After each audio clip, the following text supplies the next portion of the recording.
Welcome to Zero Knowledge, a podcast where we explore the latest in blockchain technology and the decentralized web. The show is hosted by me, Anna. And me, Frederick.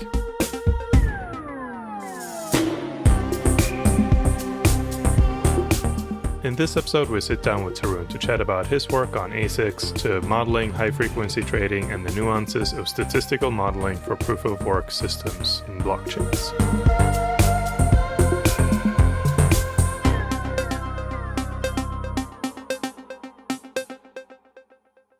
Thank you to this week's sponsor, Trail of Bits. Here's a little story.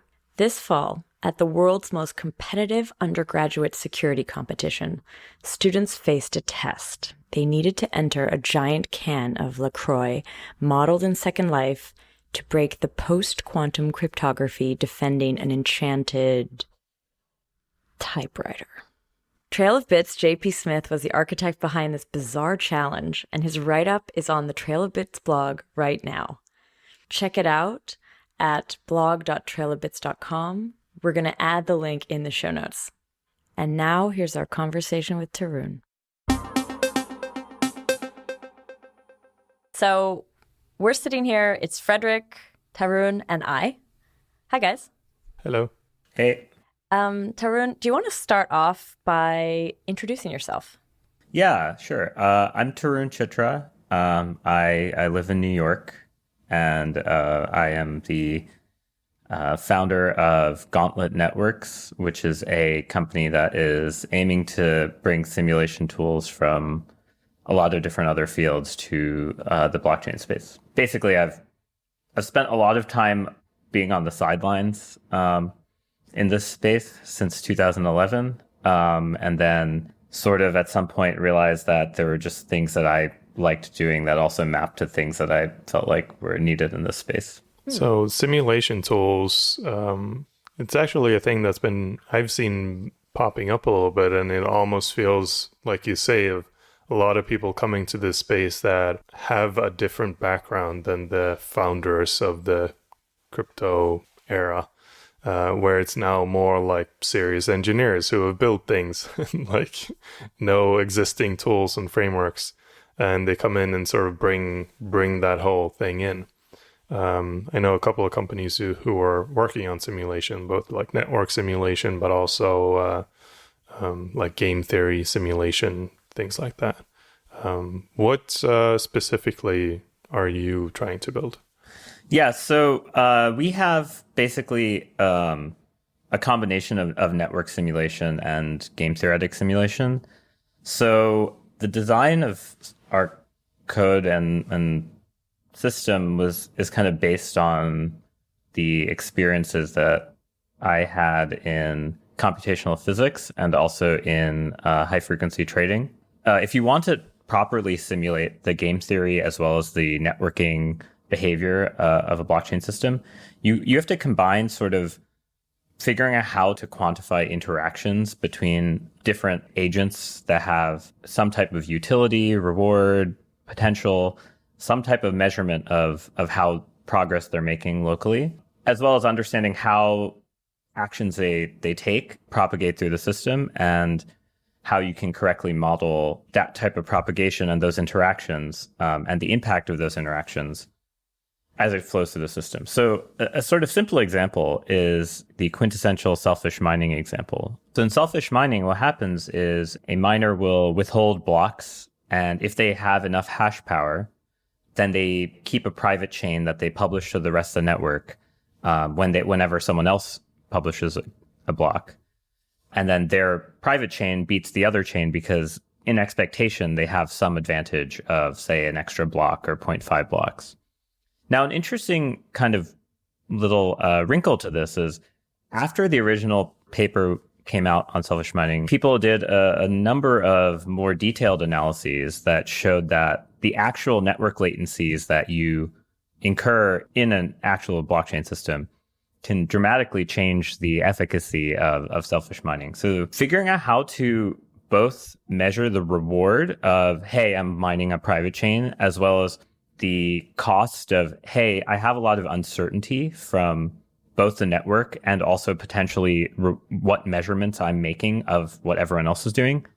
And figuring out how to balance those two is a unique challenge to blockchains that kind of combines a lot of different types of existing simulation, but it's definitely a novel challenge, which is why I was drawn to it. And one of the more interesting things is a lot of the academic papers, especially of the more recent high throughput protocols, have really focused on a lot of probabilistic arguments that require a lot of assumptions. And in practice, those assumptions are potentially never true for things like Avalanche and Algorand. And so the only way to really know that the choices you make of parameters or architectures is kind of to try to come up with models for the network, as well as the types of rational and irrational behaviors that you can think of. Like, you may not be able to think of every possible class of user, but your goal is to try to construct as many as possible and have them play as many games as possible. This is something that we really want to dig into in this episode. But I think before we do that, I think it would be really cool for you to tell us a little bit more about your background. You just mentioned that you had been in physics and in finance. Can you tell me a little bit more about what you were doing there and maybe what you've learned there that you've brought into this? So when I graduated college, I basically was I studied math and like more or less electrical engineering. It's kind of a degree called applied physics, which ends up being closer to electrical engineering than physics. And I was going to go do a PhD in string theory. And basically I got this weird job at this billionaire funded private research institute called D. Shaw Research in New York. And 21-year-old me was like, why wouldn't you want to live in New York? Why go live in like some Californian suburb for immediately? So I ended up working there for 5 years, and that dissuaded me from going to grad school. I started working on sort of a more theoretical physics project. We were building ASICs kind of to do these large scale simulations of proteins and generic sort of condensed matter physics. So I worked on running really long simulations of glass forming materials, which, a very slight aside, your childhood has probably been filled with lies where everyone told you that there are 3 or 4 phases of nature. But in reality, there's at least 30. There's probably 8 in the room you're in. There are tons of phases of nature that exist. In your screen right now is liquid crystal. Glass is something that's neither a solid nor a liquid.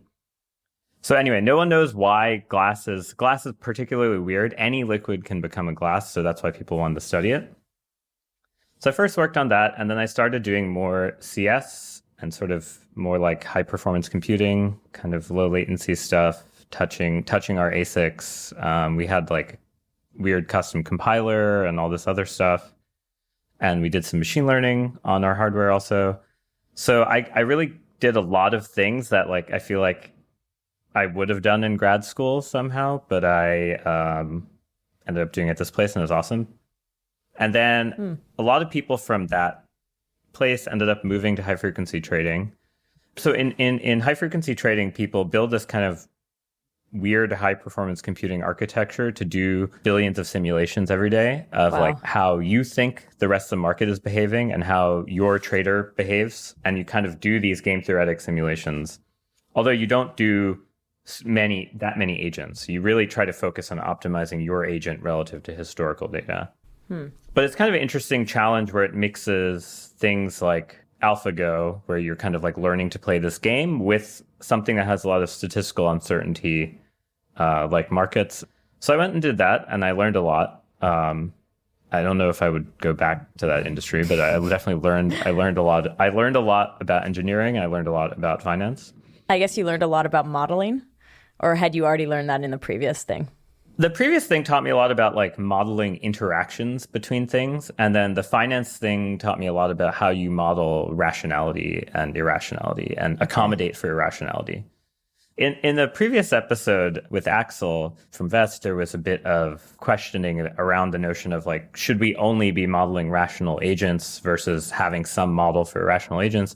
In finance, you try to model, or at least in high frequency, you try to model yourself as rational as possible, and then try to model the rest of the network as irrational as possible, and try to optimize your rational strategy conditional on treating everyone else as irrational. But in reality, you kind of have to have like this mix of strategies. I think there's definitely some sort of impossibility theorems to whether you can like ever perfectly optimize these types of games where you assume arbitrary strategies. So if you really want to measure game theoretic rewards in kind of the Byzantine fault-tolerant land, there is a whole complexity class called PPAD, which gives you a ton of problems, decision problems that are potentially worse than NP that you have to solve if you wanted to kind of mix like modeling economic rationality with BFT style behavior. So what you learn from that is that you have to do statistical methods because you're never going to solve these things exactly. So anyway, that's how but how I got into blockchain is actually a weird, and Bitcoin really is a weird story. So in 2011, when I was working at D. Shaw Research, basically, so we were building ASICs, and there were very few people building ASICs in 2011. Pretty much the only other ASIC builders were networking companies. So for instance, at your telecom company or your cable company, they have these huge custom hardware pieces to do FFTs, fast Fourier transforms. And that type of stuff has forever been like, you need, as the population grows, you need to like optimize that more. But other than that, and like academic projects, there weren't many ASICs. Like most people went to Intel. This is actually, just as a side, this is super interesting to hear about ASICs not in the context of blockchain, because that is the way that I've often heard about them. And I think a lot of our audience probably has too. So that's really kind of neat that you were working on these early ASICs for very different purposes than the way that we think about them today. The story I'm going to tell wouldn't be very weird right now, but it was weird in 2011. And the reason it wouldn't be weird now is now there's a lot of competition for ASIC space between self-driving car companies, so for LiDAR. So when I say self-driving car company, I'm including big car manufacturers also, but anyone who's in that ecosystem, as well as machine learning processors competing with like Google's TPU. Everyone now has an ASIC in their iPhone that does the face scanning thing to unlock your phone. Exactly. But Apple has like weird foundry relationships. So they have special access, I'm sure, to like weird TSMC things before they launch. But yeah, there's a ton of, even small companies have access to this. But the interesting thing about the ASIC world is if you have an order that's not super large and you want to go to the like most kind of the smallest feature size, so like the smallest physical size per transistor, you oftentimes can't get one of the big manufacturers, TSMC or Samsung, to listen to you unless you have an order of like around $1 billion. And so what you have to do is you basically go through this like supply chain where there are these aggregators who aggregate a bunch of orders and then make it a single order on a single wafer and then send it to TSMC or Samsung or something. So that was how we made chips. So we made like this 1 year, $100 million of chips, or like a little less than that. But so it wasn't big enough to merit us, TSMC even saying hi to us. So basically, we had to go through these suppliers. And what happened in 2011 was we had this supplier that kind of started ghosting us and didn't, we had a big order out with them of like over $10 million. They just kind of ghosted us. And then 3 months later, they're like, oh, we'll give you like a 10% discount. Sorry for the delay. And we're like, what? Really? Come on, you got to tell us what happened. And that was one of the first ASIC mining companies that eventually kind of got destroyed by Bitmain or acquired by Bitmain. But wait, the supplier was the ASIC, or they couldn't deliver because there was some miner that had bought all of them? Yeah, so some miner must have paid more than what we paid, and they like just removed us. And oh wow, okay. So it's kind of like they front run us. They like let's say we paid X million dollars. They were like, we'll pay you $2X million to our supplier if you do it.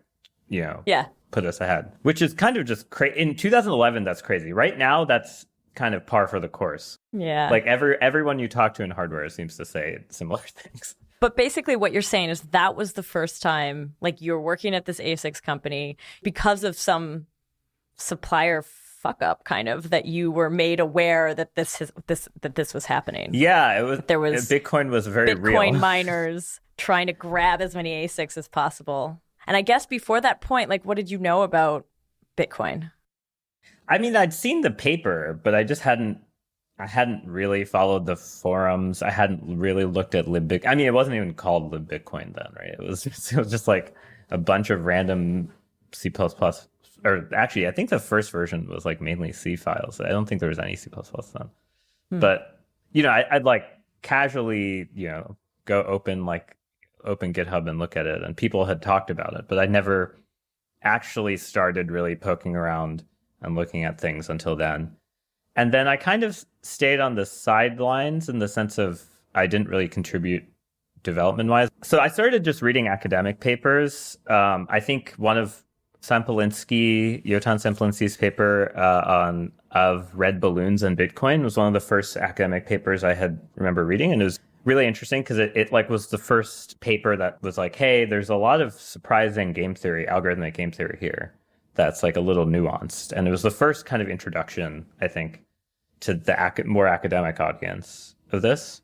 The paper that really had me following the literature a lot more was the Ghost paper from 2015.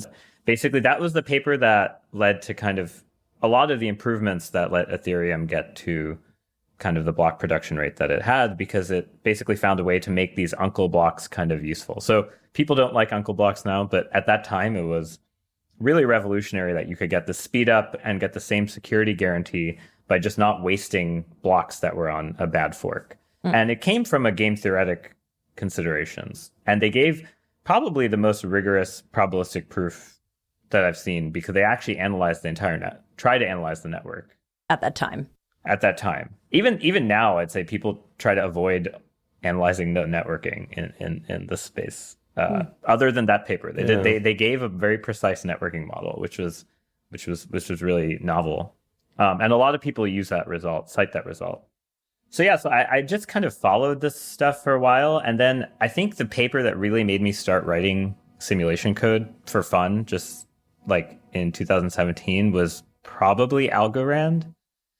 Because some of the claims were like a little, in particular, Appendix C of that paper has like a little bit of, there's a little bit of trickery there that it doesn't seem like it's actually as stable as claimed under the type of asynchrony assumption they made. So that kind of got me into writing simulations for fun. And then at some point I started talking to layer one projects, and I was doing consulting. And then after a while, I started realizing everyone kind of has these same set of problems, and there's a lot of tools from other fields for doing computer-aided design. So whether it's computer-aided design of an airplane wing, whether it's computer-aided design of, an economic system, there are a lot of these tools, but blockchain protocols, especially ones that are trying to achieve high throughput, have a lot of moving knobs that you have to turn. There are a lot of parameters you have to tweak, and you're never going to get like perfect guarantees the way you do about the underlying cryptography when you add in a lot of the uncertainty of the actual networking, and also the actual game theoretic behaviors of maybe someone's not rational. So that kind of led to me starting Gauntlet, and now there are 6 of us, and we're basically my co-founder. He used to work on self-driving cars at Uber, so we try to cover as many simulation backgrounds as possible. That's amazing. I find it interesting that you point this out, that a lot of people just don't do the simulations or don't actually look at the network as a whole. I found that as well when reading papers and reading research, and I find it kind of worrying because they always just say something vague like, under this assumption, this thing holds, and there's no backing of, okay, can we make that assumption? Like, is that an accurate assumption to make or not?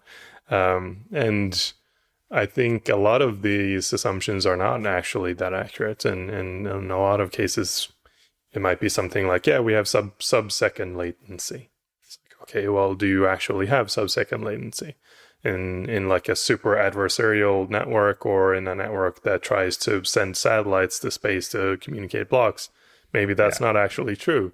So yeah, it's tricky, and I'm excited to see this sort of simulation space kind of flourish and come up to speed.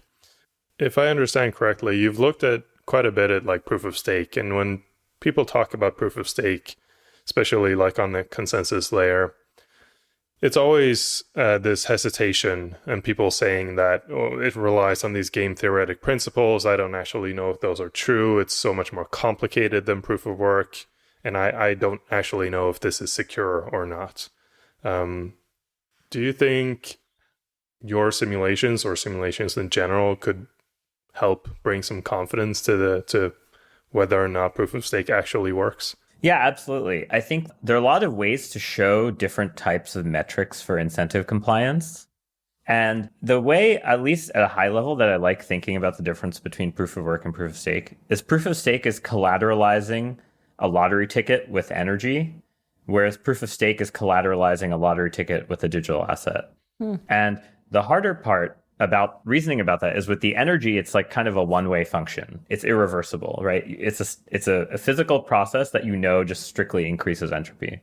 Whereas with the digital asset, you don't actually know that. And the key is like you don't want it to be reversible, but you have to spend all this effort like trying to force people to coerce the irreversibility of the asset. So I think simulation helps you a lot in trying to both measure security, measured in this kind of sort of high-level notion of whether a digital asset can be made irreversible, but also in kind of helping one think a lot about how the actual distribution of stake looks.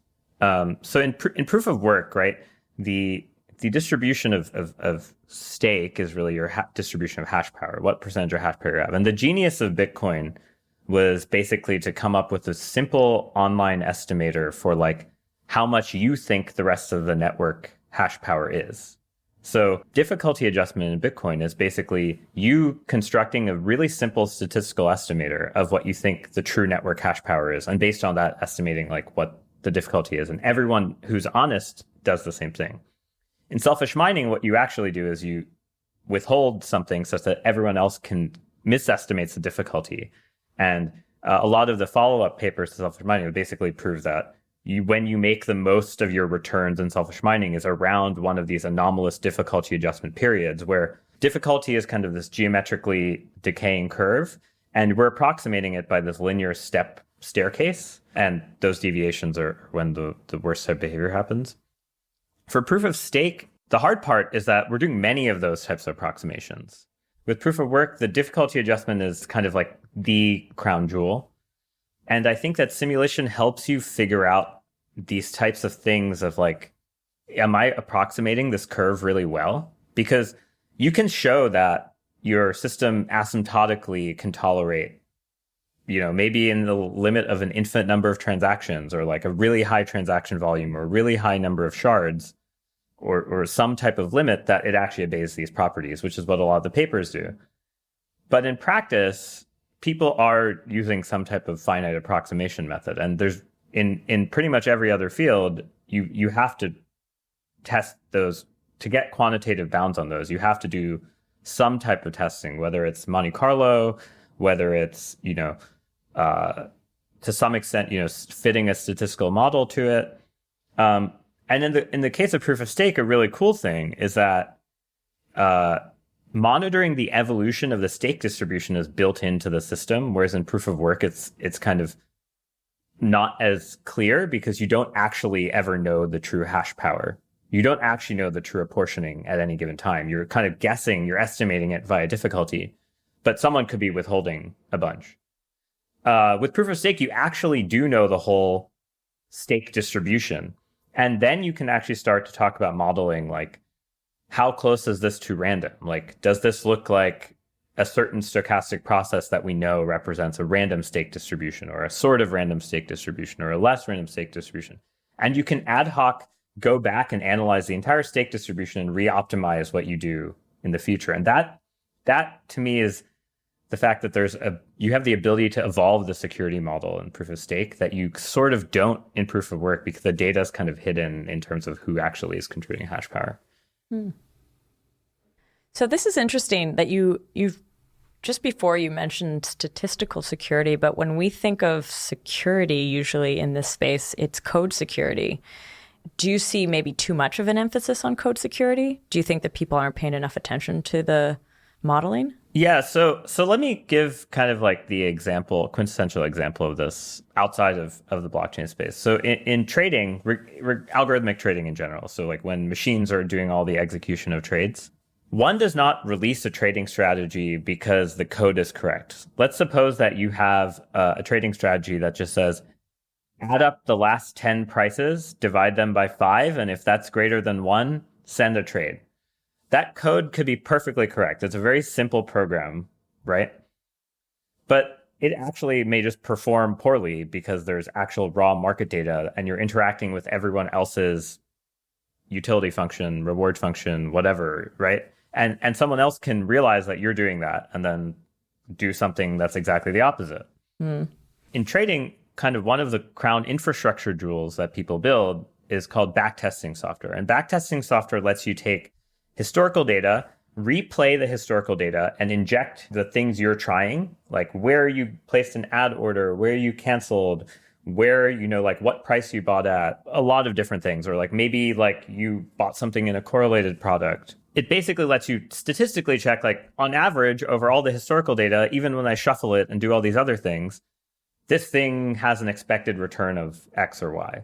And if you think about it, things like selfish mining are giving you bounds on expected rewards. They're not saying they're going to work every time. Even though the code is not supposed to let you do it, there's still kind of this hidden state that you didn't think about. And in real life systems, when you're building these engineering systems, there are oftentimes you cannot really predict all the states that your system is going to go through. And your best bet is to kind of like come up with these statistical methods for doing this. But do you still think that there's not enough focus on this? Do you think that code security and audits, like, do you think that companies tend to invest more in that direction right now? Yeah, so I think they invest in that direction partially because there's not as much use yet. I think like once you start having more significant use of a token where its security is controlled by not only the on-chain security of like how much does it cost to do a double spend, but also the off-chain security of how much collateral can I short this asset by in a derivatives market with low leverage costs. The moment you start adding in all of those factors, you start saying like, okay, we can't really just model it simply, but there's just not enough use such that, if I want to buy a short Ethereum derivative that is close to the size of the market, like if I want to buy a $10 billion Ethereum short, it's impossible to do right now, right? Basically, no one would underwrite that. And it would just never, it just never would really work out. But if there's a lot of volume on these things, you will actually start to see short markets in the normal markets. That happens where like the short market, the derivatives market can dominate the underlying. The biggest example of this is the S&P future, where the S&P future trades 10 times the volume of actually the S&P 500 itself. Wow. I mean, the 10 is fluctuating, but it's significantly more. It's a multiple. And that's just because you have lower collateral costs. You don't have to to get $100,000 of future exposure, you may have to put up $5,000 of collateral. And that happens once there's a lot of utility for something. You'll start seeing those like derivatives markets grow as much as the underlying. And you're now going to have to expand your definition of security. And that's going to be statistical. So I think in the beginning, the code audits are super important, but they're complementary because you need to make sure your code is running correctly. That's just like a given. But after that, now you have to start thinking about these exogenous notions of security and exogenous notions of how people are going to interact with you. And that's really where the value of kind of these techniques for finance or self-driving cars or even fluid dynamic simulations. This is something that comes up when talking about proof of stake specifically, like all the time, because you always have this notion of you put up a stake, and if you misbehave, that's slashed and you lose that stake. But what if you short on an external market? And so you put in a huge short, and then you misbehave so that the price goes down, and therefore your short gains you more money than your slashed stake, then you're still net profitable by misbehaving.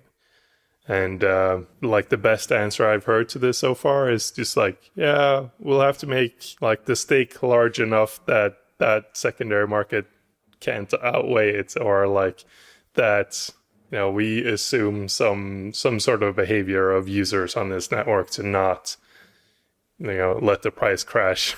Or I don't know, like I never heard a really good argument for it. It's just these kind of weird assumptions around how it's going to play out. Yeah, definitely. I mean, there's kind of a weird hidden hand that's like holding this from not happening right now, which is BitMEX fees and derivative fees. The only derivatives market with a lot of liquidity in actuality is BitMEX. And BitMEX's fees are like daylight robbery compared to like the normal centralized markets. Mainly because they don't have any viable competition. Like people have tried but have not been able to successfully get market makers to show up.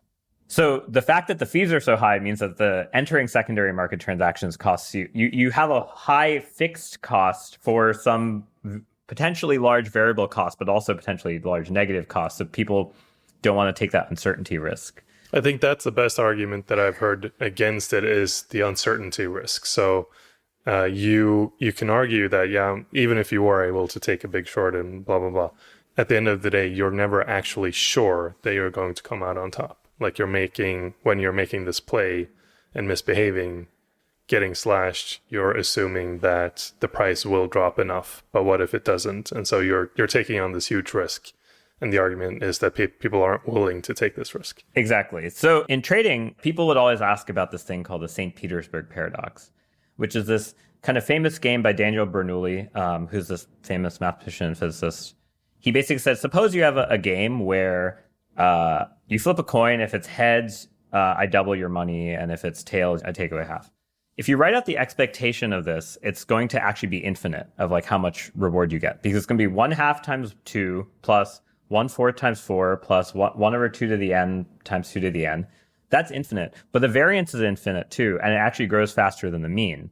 And so the moral of this thing is that you actually have to somehow measure how fast your variance of your return grows relative to your mean. And that in normal portfolio theory, that's something called a Sharpe ratio. So the simplest way to really start quantifying these types of adversarial behaviors in these systems is to start developing measurements of volatility or uncertainty that a certain strategy takes. So even if a strategy is dominant in the sense that its mean goes to infinity faster than everyone else's mean, if they have to take a huge amount of uncertainty, then they probably won't do it. And in derivatives markets, everything is about measuring those uncertainties. And the cool part about the blockchain space, especially as people are going online making more decentralized derivatives, is that there's an opportunity for kind of a new version of Black-Scholes, a new version of how people measure volatility to show up, because now your volatility depends on both the networking and the on-chain asset and the correlations to the on-chain asset. And there's a sense in which proof of stake is really the financialization of proof of work. You're kind of making a when you make a bond for like the reward that you get in the future and have a slashing condition, you've kind of turned a bond into an option. And you know, if you start actually trying to take a lot of the normal financial modeling for different types of assets into proof of stake land, you start to see that there's actually a lot of similarities. And you can actually learn a lot about how to design these things from those. Frederick, in your example, you mentioned that like if someone's slashed, the price of the token goes down or the market shrinks? No. Like, if they misbehave, then one could expect, like if they misbehave by including a double spend, for instance, would the price of the token go down because there is now a double spend in the blockchain? Yeah, like how Ethereum... There was a double spend in ETC and the price didn't go down, so maybe that's not a problem. That's what I was going to ask you. It's like, is it just because something bad has happened to the network and we are expecting the price to go down and not irrationally only go down by 7% and I think then bounce back? Yeah. There are also lots of like interesting attacks against. Sorry. There are three attacks that people already talk about. Number one is nothing at stake, which is that it doesn't cost you to vote on a bad fork, whereas in Bitcoin, you're spending hash power to vote on a bad fork. Number two is long range attacks. In the early part of the stake distribution, there might be a few people who have overwhelmingly high stake in the system, you bribe them to kind of like make a really long chain. And because they have all the stake, they can notarize everything. And the third is a grinding attack, which is you have all of these random number generators that you need to draw from this distribution. But what if someone has high compute power and can basically sample all the random numbers and basically figure out which random number seed gives them some slight advantage? So for the first two attacks, suppose the liquidity cost, the transaction cost was, let's just say 0 for this Gedanken. Basically, transaction cost is 0. You actually want to always vote on all nothing at stake possible branches. You just make sure that you have an outstanding future that you roll over. It doesn't cost you any money to roll over the expiration date under this assumption of no transaction fee. And the transaction fees are very key to whether this works or not.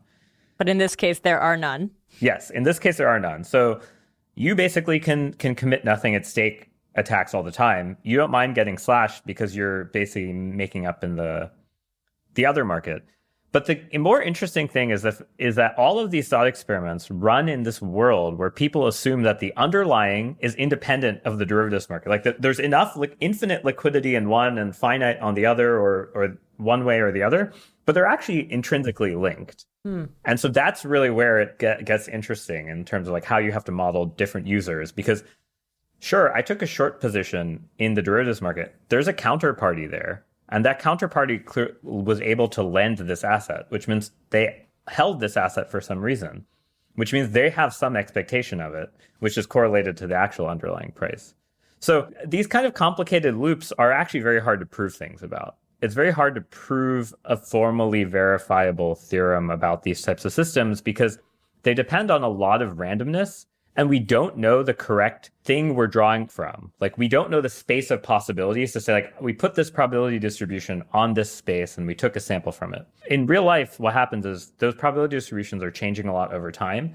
And certain things that were accessible at time t are not accessible at time t plus 100 years. And so there is some intrinsic security, even in the nothing at stake world, that comes from transaction fees. And so modeling that type of stuff is also very important. A kind of related note is that high frequency market makers in the equities markets would not be making any money without exchange rebates. Ooh. What I really like about what we're talking about is it does harken back to the conversation that we had with Axel that you just mentioned earlier. And that was an episode that we recorded, I think, back in October, where we went through the fundamentals of PoS and we talked about some of the attack vectors. Do you feel like in bringing a lot of these models and these modeling concepts to this space, do you find the space complex or is it quite simple compared to these other, like maybe more established industries where you require modeling, things like self-driving cars or physics modeling with ASICs that you were doing back in the day? I think the modeling is more complicated, but the technology is simpler because, in all honesty, I mean, there just is not a focus on like low latency or high throughput yet because people are still trying to figure out what cryptographic primitives they want to use, kind of what architectures they want to use and how they're going to construct these things. It's more like in the space of people are still designing stuff, so they don't really know. There's nothing to optimize towards because we're still kind of trying to figure out the main first cut. But I do think that the desire to get to high throughput, especially with this desire to like get Visa level transaction rates out of public blockchain systems, will basically require taking in all of that knowledge. You know, I mean, people are now starting to be like, oh, wait, maybe we shouldn't use like raw TCP packets when we're like sending blocks. We should actually just have like UDP streams and like do what Google does in Chrome to make like buffering faster. Google Quick. So like I've heard a bunch of layer one projects talk about like, oh, we're now rewriting our networking stack and doing like weird custom UDP stuff. So it's getting to that point. I think we're at this inflection point where like now we're starting to crystallize on the design space and we're kind of getting to the optimizing time. And that's what we're kind of really looking at it. I think you need to get something out and start experimenting and do simulation and analysis in parallel. Like you were saying, like switching from TCP to UDP streams, like you wouldn't, or you even shouldn't do that in your first cut. Like it just, don't optimize what you like don't know is going to be a bottleneck.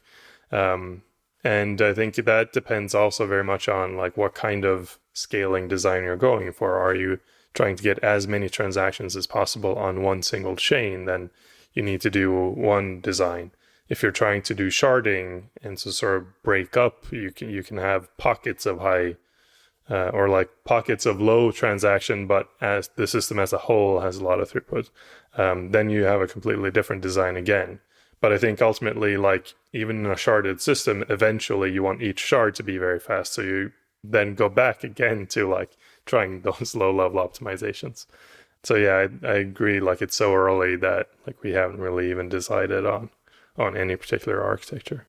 But that being said, in the proof of stake land, there is a lot more optimization there because people who have proposed protocols have a ton of parameters in those protocols.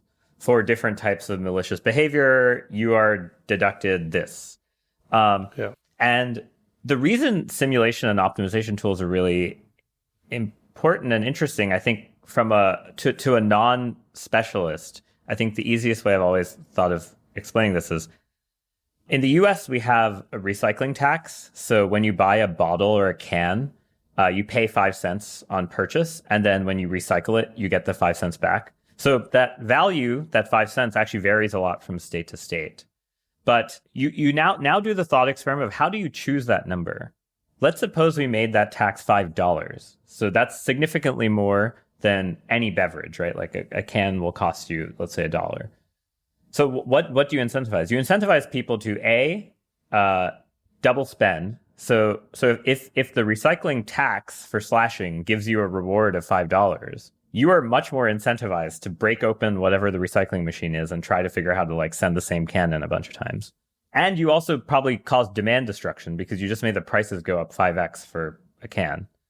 On the other hand, if you make the tax a millionth of a cent, people are not incentivized to actually go recycle. Or actually what you see in New York, for instance, is that homeless people like collectively go into trash cans and like find all the cans that people just threw out and then go recycle them. At some point, that's not incentivized. So you have to somehow choose these parameters such that you get behaviors where people are really dissuaded from being too far from the rational assumption because the uncertainty is just way too high.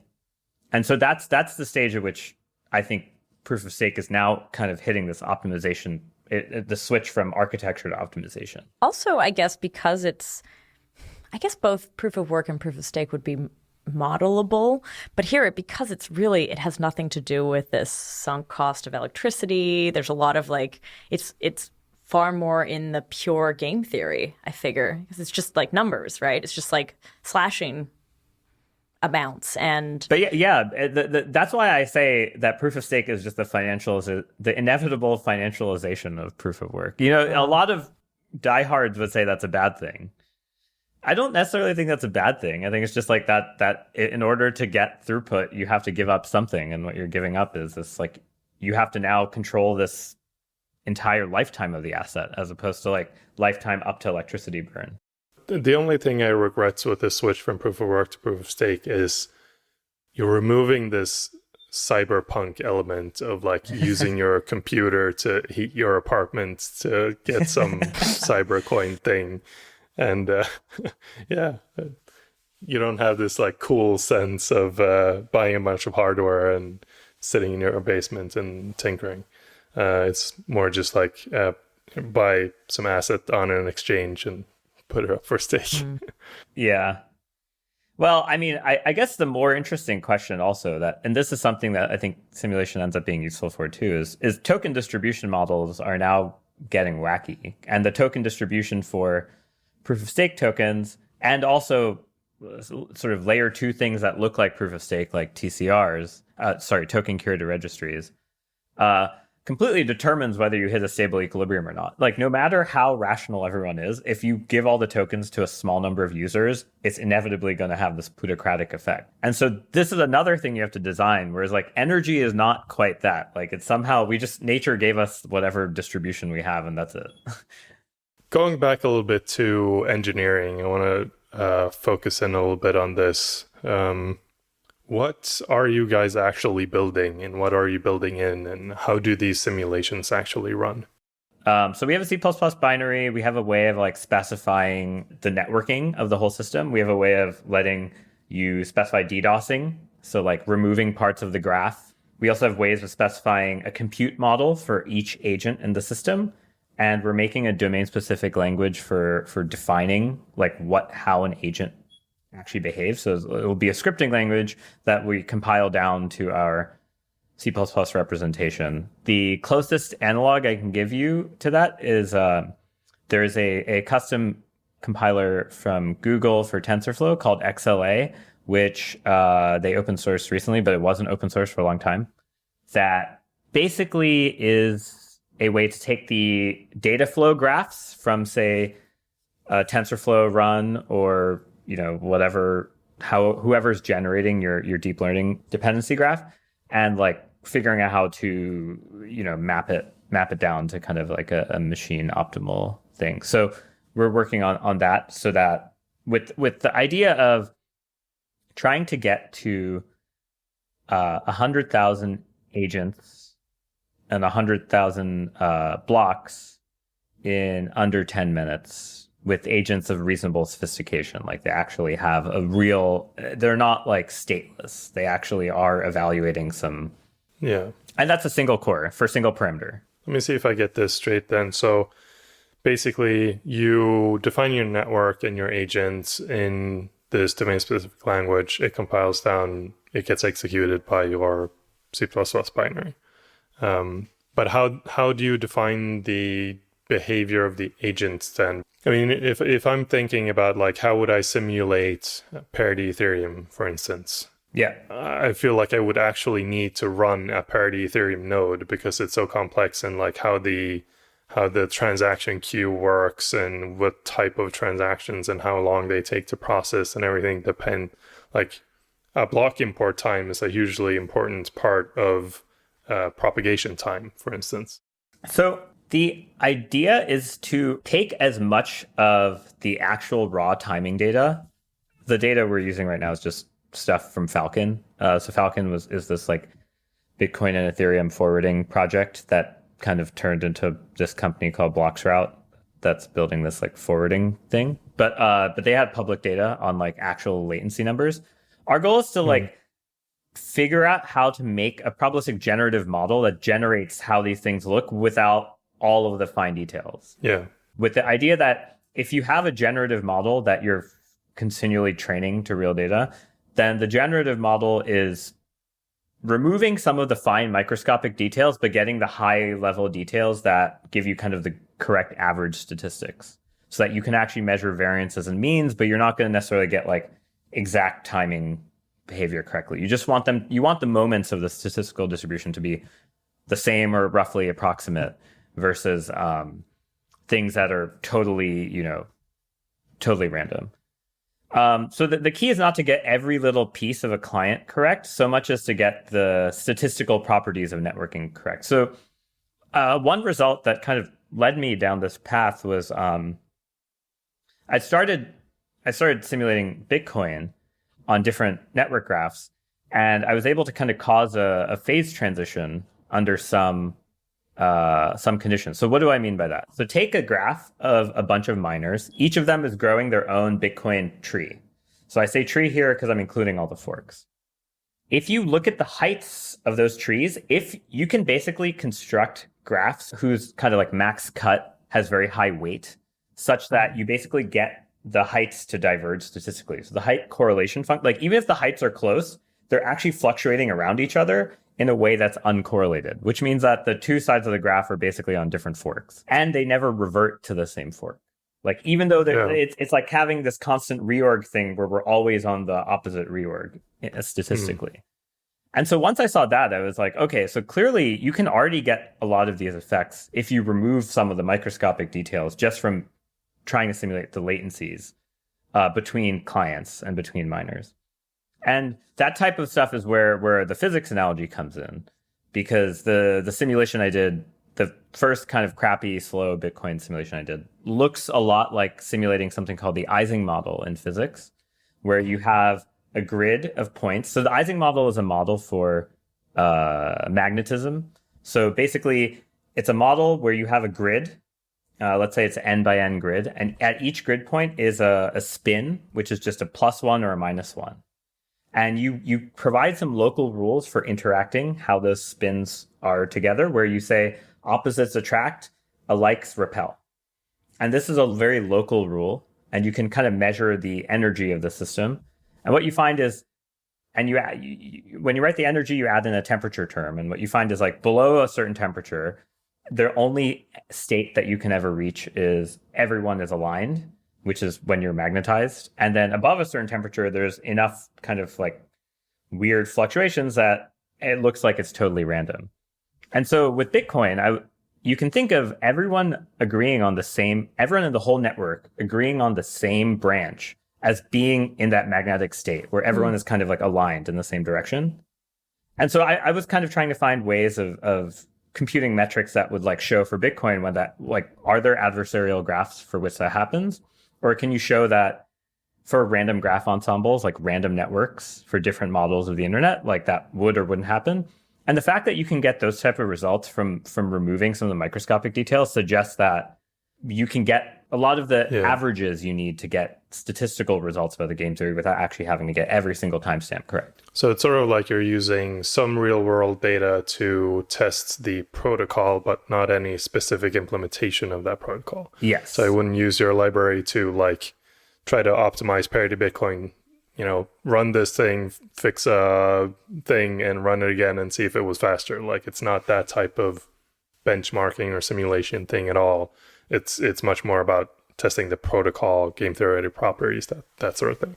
Yeah, and also getting kind of SLAs on things. So like you can now measure like expected round trip latencies. This type of testing, minus the financial part, is not that different to how Google tests Spanner, where they actually have like a simulation where they remove the actual Spanner client, but they try to replicate all the messages Spanner sends and then measure like what is the expected latency when someone goes on Google Cloud and performs a query.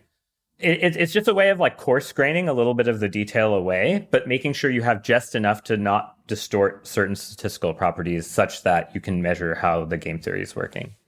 So this project Gauntlet came out of this work, I guess. Can you tell me a little bit about like what's next for you? What's next for Gauntlet? Yeah. So, right now we're just honestly focusing on building out the infrastructure, getting all the statistical tools that are generic to all protocols, implementing a bunch of basically all the tools needed to implement most proof-of-stake protocols, making sure that we get correct latencies, correct data, get kind of all infrastructure work. We as a company are basically trying to more or less have kind of like a developer tool product where you can put it in your CI and we'll go run the simulations. We are really trying to make sure that we get all layers of the stack. So we're also trying to get to the point where we can do statistical testing of contracts, not just the layer one protocols, especially because a lot of contracts just end up recursing layer one protocol mechanisms within them.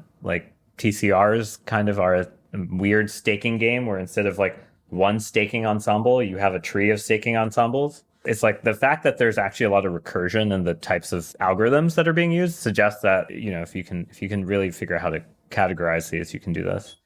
So yeah, we're just working kind of more directly with layer one projects right now and trying to make sure our software works and then figuring out where we go from there with that. With the code and the tools that you're building, what's the plan going forward in terms of what do you intend to open source, or how do you imagine that people actually use this and find it? So we're planning on like open sourcing some of it and then basically selling just the service of us running it more because there's like a lot of annoying distributed infrastructure you would need to actually run it and like get the statistical results and get the dashboards and stuff like that.